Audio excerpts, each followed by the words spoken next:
Général Emballage, le métier du carton, l'art de l'emballage. Porté par Radio M, soutenu par Général Emballage, Doing DZ, l'émission de ceux qui entreprennent.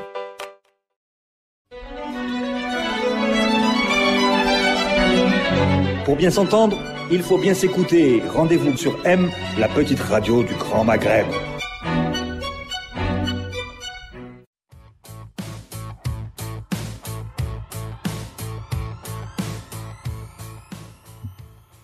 Bonjour à tous, bienvenue dans Doing DZ, l'émission des entrepreneurs algériens.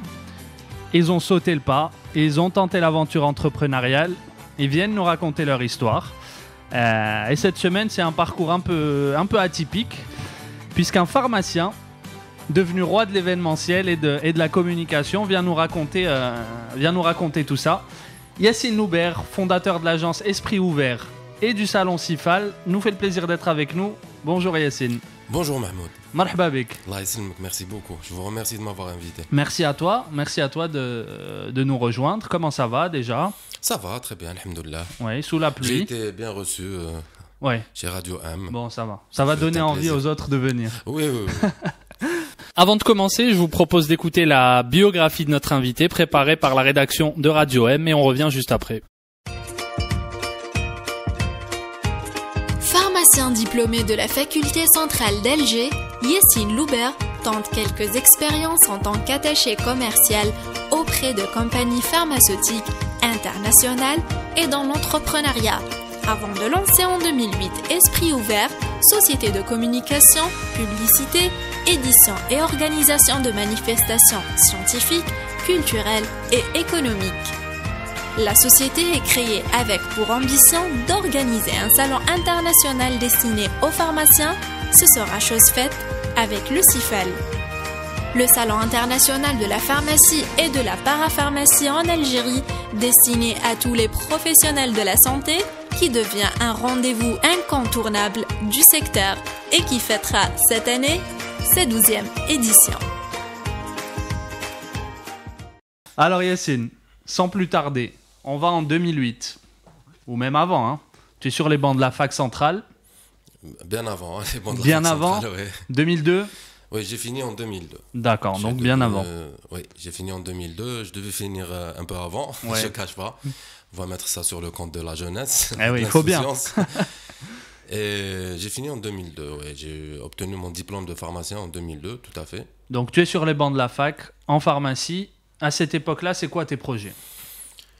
En toute honnêteté, j'avais pas de projet précis. Ouais. Les 2 dernières années, ce qui se dessinait le plus, c'était une carrière peut-être dans l'industrie pharmaceutique. Ouais. Bon, parce que je ne cache pas que c'était le commencement de l'industrie pharmaceutique algérienne. C'était un peu à la mode, entre guillemets. Quand j'ai fini, finalement, j'ai fait tout à fait autre chose. Ouais. J'ai eu une petite opportunité qui était un magazine de football en arabe. D'accord. Alors, c'est vraiment rien à voir avec ce que je fais maintenant. Tu peux nous rappeler le titre peut-être ? Malab. Il s'appelait Malab. Je l'ai fait pendant, si je me rappelle bien, 1 an et demi, 2 ans. Ouais. Bon, ça n'a pas marché. Il faut croire que je n'étais pas fait pour ça. Et à partir de là, je me suis dit, il faut faire quelque chose. On ne va pas rester... Et j'ai eu l'idée du salon. Enfin, c'est très simple. Alors, pardon, je t'interromps. Là, tu soulèves vraiment un point intéressant pour nos entrepreneurs, pour nos jeunes. L'échec, vive l'échec à la limite. Oui, il en faut. On apprend. Il en faut. Mais je pense que c'est comme le phénix, on est de ses cendres. Voilà, hein, donc je pense qu'il faut un échec. Je ne peux pas te dire s'il n'y avait pas cet échec, j'aurais pas fait autre chose. Mais en tout cas, cet échec m'a poussé. De toute façon, j'étais obligé de faire quelque chose. Et le salon, c'est très simple. J'ai eu la chance de voyager à Paris une fois, lors d'un salon qui était connu, le Pharmagora en Algérie. Ouais. Et je me suis dit, pourquoi pas la même chose en Algérie ? Voilà. C'est l'idée de base, mais il fallait l'adapter à l'Algérie parce que c'était pas vraiment la même chose. Les contraintes ne sont pas les mêmes. Et j'ai eu l'idée en 2006. Ouais. Enfin, a commencé à émerger dans ma tête. Et je faisais pas partie du monde de l'événementiel. Ouais. Il faut le savoir, hein, pas du tout, ni de près ni de loin. Et des fois, la vie fait qu'on connaît des gens, comme ça, la vie de tous les jours. Le hasard des rencontres. Le hasard des rencontres a fait que j'ai connu une personne qui est devenue un ami à moi. Et je lui parlais de mon projet. Il m'a dit oui, ça pourrait être intéressant sans aller trop. Et quelques mois après, il est venu me dire tu devrais le faire, on devrait le faire et tout. Lui, il était dans l'événementiel, bien sûr, Déjà, je précise. d'accord. Il était dans les salons, il m'a dit tu devrais, je vais t'aider et tout. Donc la vie, c'est des rencontres aussi. Je ne sais pas si j'avais pas rencontré cette personne, peut-être je l'aurais pas fait, je ne sais pas. Peut-être que tu aurais fait autre chose. Ouais. Peut-être j'aurais fait autre chose. Et en 2007, on a commencé à travailler dessus. Pour une première édition en 2008. En 2008, c'était en janvier 2008. D'accord. Et on a commencé, bon, entre guillemets, non, enfin c'était exactement ça, hein, à démarcher les laboratoires. Ça m'a permis de rencontrer certains de mes anciens camarades de fac. Ouais. Parce qu'il y en a devenus pharmaciens, eux. Qui sont pharmaciens comme nous, et donc comme moi, donc qui ont choisi la carrière de l'industrie pharmaceutique. Ouais. Donc moi, je vous dis, je vais pas te dire, oui, j'ai commencé de rien, les histoires un peu financièrement. Les success stories. Financièrement, oui, peut-être. Bon. Ouais. À la limite, mais quand on a un diplôme, quand on a des parents qui nous ont éduqués, je pense que le plus gros c'est grâce à eux. J'avais le diplôme de pharmacien, donc j'avais un cursus intéressant pour moi en tout cas, qui m'a permis déjà au laboratoire de nous ouvrir la porte. On est assez corporatistes nous les pharmaciens, donc quand on est pharmacien on nous reçoit. Et ça a commencé, bon il y avait un intérêt comme ça, mais c'était nouveau, les labos... Bon, pour te dire par exemple, c'était en janvier, c'était le 15 janvier 2008, le premier jour le 15 novembre, j'avais 3 exposants. D'accord, ouais. On avait commencé, moi et mon ami, je lui dis, bon, moi je m'y connais pas. Elle m'a dit, non, oui, bon, on attend un peu, on va voir. Le 15 décembre, on était à 45 exposants. Ouais. C'était un peu dernière minute, ils se disaient, oui, pourquoi pas. Et on a réussi à faire le premier salon qui s'est bien déroulé. Vraiment, on ne s'attendait pas. Nous-mêmes, on ne s'attendait pas. À un tel succès. Oui, pour le premier en tout cas. Ouais. Alors, je pose souvent la question à nos invités dans Doing DZ. Est-ce qu'il faut forcément entreprendre dans un secteur lié à sa formation, ou à ses études, ou à son background, quoi? Forcément, non. Ouais. Je ne pense pas. Mais si on veut se lancer dans un autre domaine que celui de son cursus, il faudrait quand même se former un minimum, je pense. Ouais. Au moins dans le tas. Après, tout dépend des personnes. Moi, je suis pharmacien, mais je ne suis pas dans l'événementiel. C'est deux choses différentes. Même si c'est l'événementiel pharmaceutique, je sais peut-être comment fonctionne un peu l'industrie pharma. J'ai vu ma fonction, mais c'est tout. L'événementiel, comme je t'ai dit, c'est grâce aux rencontres, c'est grâce à mon ami, j'ai plusieurs amis d'ailleurs, qui fait que en fait c'était ça la richesse. C'était pas ni l'argent, c'était la famille, les amis, les rencontres de tous les jours. Moi, c'est l'humain, pour moi. Sincèrement, et la complémentarité avec ton associé. Voilà, c'est vraiment l'humain. Ouais. Alors. Le secteur de la communication et de l'événementiel, c'est aujourd'hui très, très concurrentiel en Algérie. Comment vous avez tiré votre épingle du jeu? Est-ce que c'est via cette spécialisation dans le pharmaceutique? Oui. Ou C'est via quel a cette été le processus? spécialisation. Et c'est surtout de la persévérance. Hein. Je ne te cache pas, c'était vraiment de la persévérance. Pour prendre l'exemple du CIFAL, parce que bon, on parle surtout du CIFAL. Donc 2008-2009. On l'a fait jusqu'en 2010-2011. Après, mon ami avait d'autres obligations. Je me retrouvais presque, je dis presque, on n'est jamais seul. Avec toujours des amis et de l'entourage. Ça a commencé un peu à s'essouffler. À s'essouffler, exactement, c'est le terme exact. Et en 2013, je me suis relevé bien...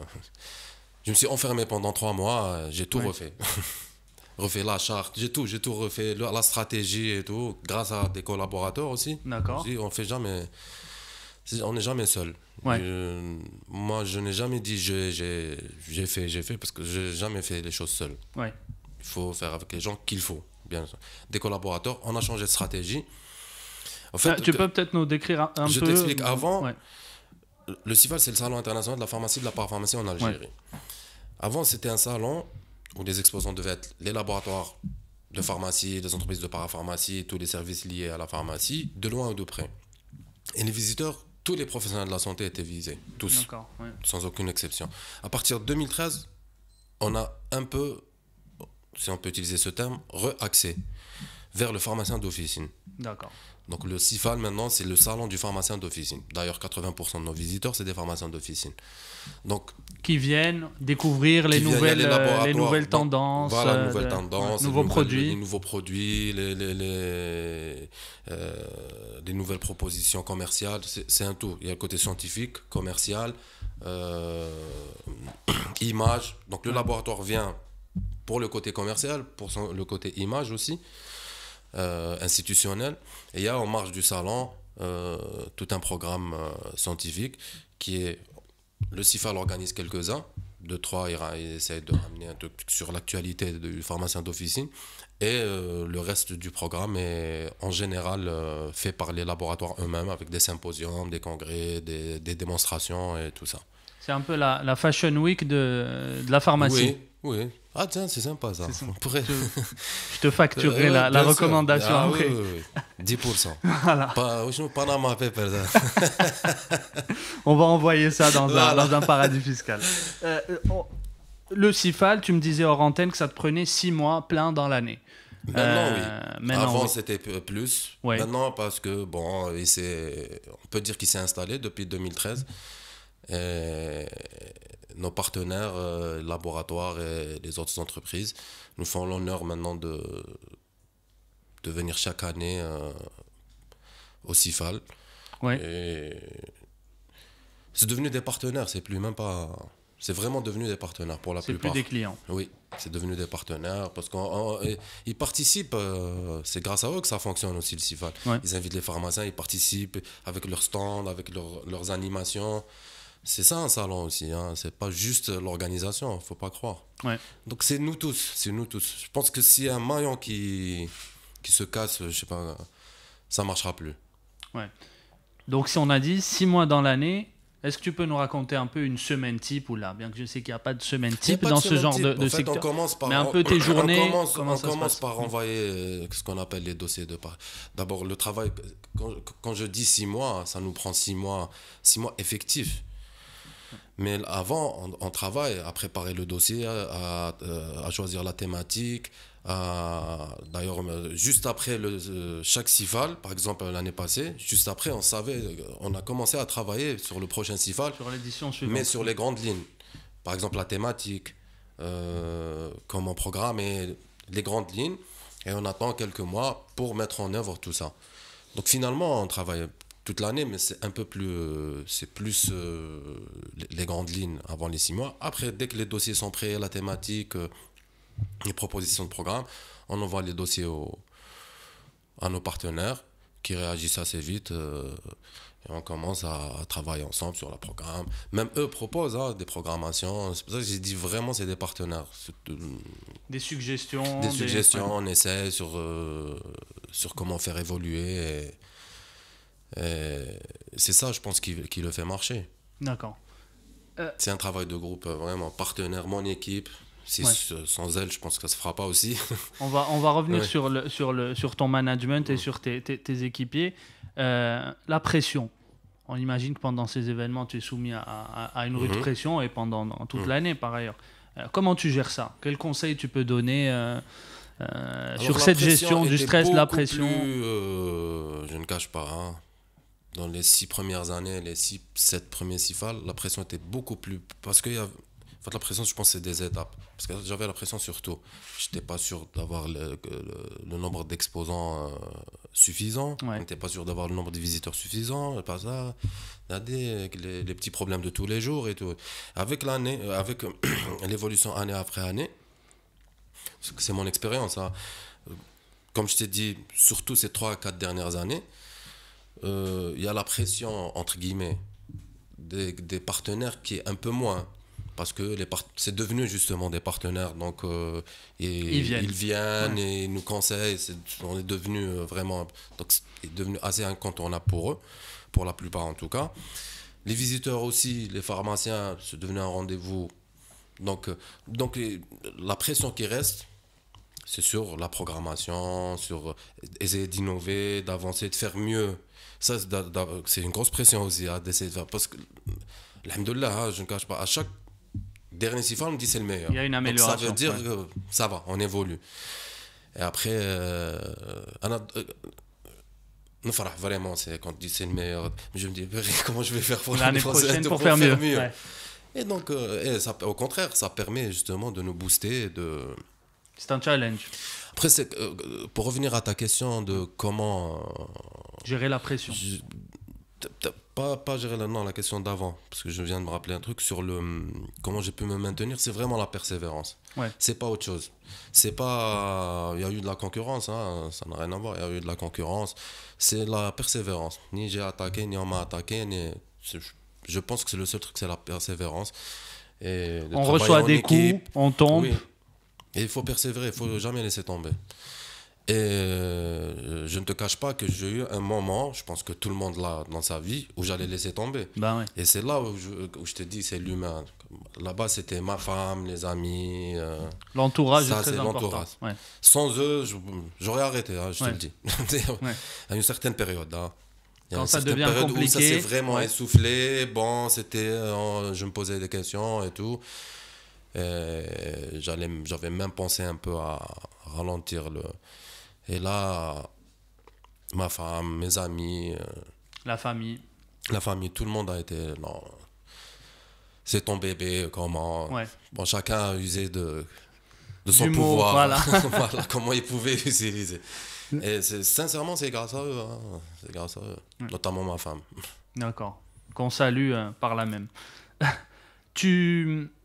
Durant cet entretien, tu as beaucoup parlé de tes équipes, des maillons qui font partie de la chaîne, etc. Quel genre de management tu appliques? Quel genre de boss tu es avec tes... On peut déjà rappeler peut-être le nombre de tes équipiers ou tes salariés. On n'est pas nombreux. Hein. On est 5 comme on compte. Je me compte moi comme un membre de... Alors que, comme je t'ai dit, 2008-2009, j'étais que moi et mon ami. Après, à partir de 2010... 2011, il avait d'autres occupations, des obligations. Entre guillemets, j'étais quasiment seul dans l'organisation générale. Après, il y avait des collaborateurs pendant. Ouais. Vraiment pendant le CIFAL. Ma femme m'a toujours aidé, par contre. Hein. Depuis le début, elle m'a toujours aidé professionnellement. Donc, elle est de formation chirurgien-dentiste. Donc, elle reste dans la formation scientifique. Ouais. Donc, elle m'a toujours aidé. Elle a toujours été là. Et donc, j'aime pas dire j'étais seul. Mais certaines périodes, j'étais seul. C'est une vérité. Donc, on va pas... il faut pas le... Et sincèrement, l'équipe que j'ai maintenant, à part que j'ai les collaborateurs pendant le CIFAL, il y a eu des collaborateurs qui m'ont été d'une très grande utilité et qui font partie de la réussite du CIFAL. Vraiment, sans eux, ça ne serait jamais fait.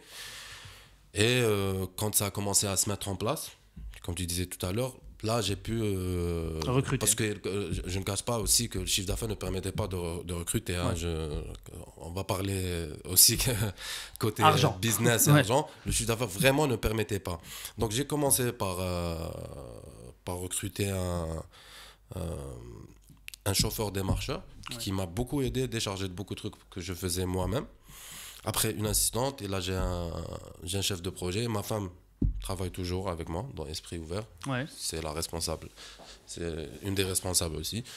Donc, j'ai pas de stratégie managériale. Est-ce que tu es le grand frère ou oui, le sévère? Sévère, non. Ouais. J'aimerais bien l'être, hein, sincèrement. Ouais. J'aimerais bien l'être, mais j'y arrive pas, je sais pas. Enfin, sévère, mais bon, déjà, on a quelque chose donc déjà, mais ils sont très gentils et ils sont très volontaires, sincèrement, et ils font des efforts. Par exemple, la responsable clientèle et assistante que j'ai recrutée en novembre 2015. Donc, son premier CIFAL, c'était en février 2016. Pour parler du CIFAL, c'était 4 mois avant. Donc, elle a commencé en plein Donc elle n'avait pas encore de l'expérience. Et pour te dire, en 2017, elle a géré.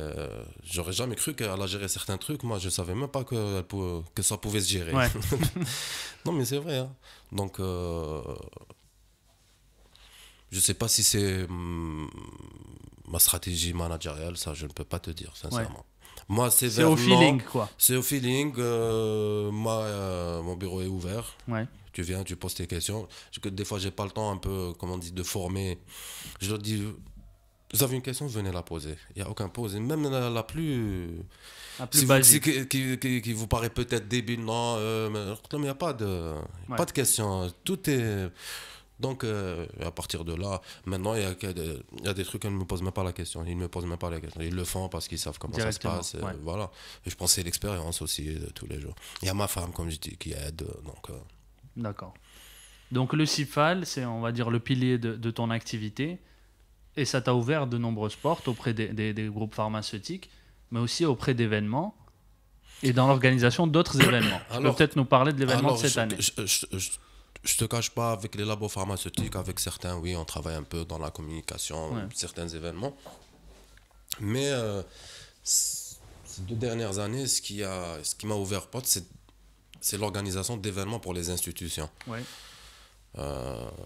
Notamment, j'avais commencé il y a quelques années déjà, le syndicat national des pharmaciens d'officine m'avait fait l'honneur de me proposer d'organiser avec eux leur journée. Ouais. Bon, c'était des petites journées, hein, mais ça me permettait un peu d'apprendre. J'ai beaucoup appris avec eux. C'est des gens géniaux, les gens du SNAPO. Après, bon, il y avait le CIFAL, un peu de communication basique, on va dire, et tout. Ouais. Et ces 2 dernières années, par exemple, j'ai pu organiser avec le Conseil de l'Ordre des pharmaciens le Forum pharmaceutique international qui était à sa 18e édition. Ouais. Le Forum pharmaceutique international se déroule une fois par année, à chaque fois dans un pays d'Afrique. Dans un pays d'Afrique. Hein. C'est un forum africain. Ouais. Et on l'appelle international, mais c'est un forum africain. Dans un pays d'Afrique. Et la 18e, le président du Conseil de l'Ordre, Dr Lotfi Belhed, a réussi à avoir l'organisation pour Alger. Et il m'a fait l'honneur je te dirais, dès qu'il a eu l'information, il m'a appelé. Il m'a dit passe au bureau, on a discuté, il m'a dit j'aimerais que tu sois dans l'aventure parce qu'on voulait vraiment faire quelque chose, parce que c'était l'image de l'Algérie, hein, là, sur ce coup vraiment c'était... Et je peux considérer que c'était une réussite en tout cas. Il y a eu plein d'invités, des Maghrébins bien entendu, les Marocains notamment étaient présents en force, et qui étaient très contents. Après l'événement, on a discuté avec eux. Ils étaient vraiment très, très, très contents de cet événement. Il y a eu beaucoup d'invités d'Afrique subsaharienne, notamment des Ivoiriens, des Camerounais, des Togolais, des gens très intéressants. Ouais. On a pu échanger et parler de beaucoup de choses concernant l'industrie pharmaceutique algérienne et africaine, bien entendu. Donc, on peut le signaler. Le CIFAL ouvre des portes. Tu as ouvert des portes vers d'autres événements, vers d'autres... J'ai organisé notamment, il y a l'Union nationale des opérateurs en pharmacie, l'UNOP, je crois que vous connaissez. Oui, tout à fait. Et qui ont fait appel à moi aussi pour l'organisation de leur journée, c'était en septembre. Et il y a 15 jours, c'est la société, même pas, qu'est-ce que je raconte, il y a 5 jours, c'était la Société algérienne des pharmacies, de la pharmacie hospitalière qui a fait appel à moi aussi pour l'organisation de leur congrès. Donc, qui se passera il s'est passé. Qui est déjà passé. Il y a 5 jours. Oui. Ok. Voilà. L'avenir, des objectifs, des projets. Oui, j'ai un gros projet, ça fait 2 ans que je suis dessus, c'est le dictionnaire algérien de médicaments. D'accord. Donc c'est un ouvrage scientifique référençant tous les produits pharmaceutiques produits en Algérie. Non, enregistrés en Algérie. D'accord. Présents, en fait, pour vulgariser, présents dans les pharmacies algériennes. D'accord. Et disponibles. Et ça fait 2 ans qu'on travaille dessus. Et parce qu'on veut vraiment faire... C'est format papier. Ouais. C'est un format papier. Hein. Il s'appellera le DAM. Il s'appelle le DAM, donc Dictionnaire algérien de médicaments. Il référencera tous les produits pharmaceutiques enregistrés en Algérie et disponibles. Et il sera classé. Il y aura la première partie il y aura la liste des médicaments présents en Algérie, nom de marque. Après, c'est un peu plus technique pour le nom de marque. Après, c'est par DCI, c'est la dénomination commune internationale. D'accord. Par exemple, comme le paracétamol, c'est une DCI. Après, il y a les marques, plusieurs marques de paracétamol. Ouais. Donc, la marque commerciale, et après par laboratoire, et après par classe thérapeutique et tout. En fait, ça sera un dictionnaire du médicament, algérien par contre. D'accord. Il y aura que des produits. Et juste après, il y aura la version électronique, bien entendu. Ok. Et qui sera vendu, distribué. Alors, il sera pourquoi ça nous a pris un peu de temps? Parce qu'on a vraiment voulu faire un ouvrage de qualité, assez exhaustif et précis. Donc, la stratégie était d'aller voir les laboratoires. C'est une des ouvertures du CIFAL, où maintenant je les connais presque tous. Ouais. Pour qu'eux-mêmes nous donnent la liste de leurs produits et de leur ce qu'on appelle RCP, les notices, si vous voulez. Les RCP, c'est un peu plus lent, c'est un peu plus précis, parce que vu que c'est réglementé, donc eux, ils sont validés, ils sont vérifiés, et ils sont plus à même de toute façon de nous donner la liste qu'il faut. C'est pour ça que le temps de réunir tout ça, et techniquement c'est assez compliqué de le faire. Bon, on va le faire en Algérie, hein, c'est à 100%. D'accord. Et si tout va bien, la première édition, on va essayer de janvier, maximum lors du prochain CIFAL, on lancera la prochaine édition, sera édité. D'accord. Donc il sera en vente ou en distribution? Il sera en vente, ouais, pour les professionnels de la santé, parce qu'il est destiné à la professionnelle de la santé. Ouais.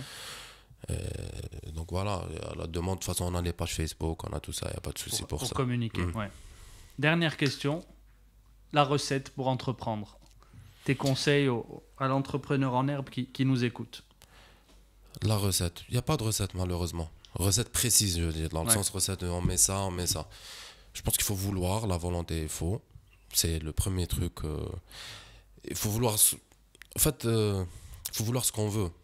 Ce qui est, je pense, la chose la plus difficile. Jusqu'à présent, je ne sais pas. Hein, ouais. Ce qu'on veut. On ne sait pas ce qu'on veut. Il faut vouloir ce qu'on veut dans le sens pas précis du terme. C'est d'abord ce qu'on veut entreprendre. Parce que c'est pas comme être salarié, c'est vraiment autre chose. Hein. C'est d'autres problèmes. On croit que c'est vrai qu'il y a des avantages, mais il y a beaucoup de problèmes. Les impôts, déjà, problème qui m'a maintenant. C'est pas moi qui l'ai dit. Hein. Non, mais je n'ai aucun mal à payer mes impôts, sincèrement. Voilà, j'en paye, il n'y a pas de problème. C'est pour la petite blague. C'était la petite blague, ouais. Et il faut juste, si on fait quelque chose, il faut vraiment aimer ce qu'on fait. En fait, c'est la seule. On va, comme on dit, c'est la nouvelle. Il faut, même si, parce que des fois, moi je me suis lancé dans ça, ni je détestais ni j'aimais, je ne savais pas. Après, avec le temps, je pense que si j'ai pas appris à aimer, je pense que j'aurais arrêté.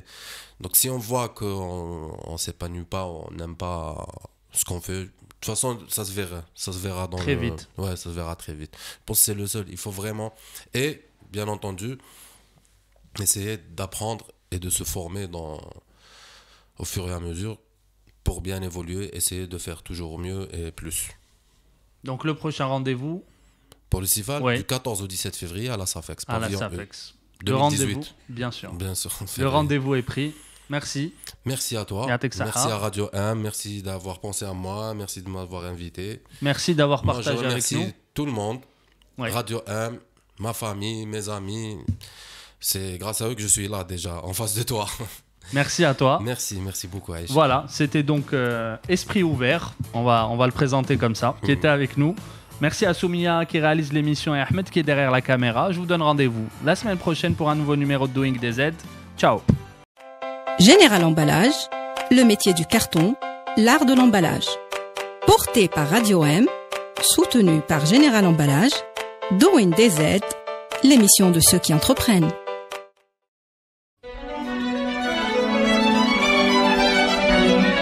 Pour bien s'entendre, il faut bien s'écouter. Rendez-vous sur M, la petite radio du Grand Maghreb.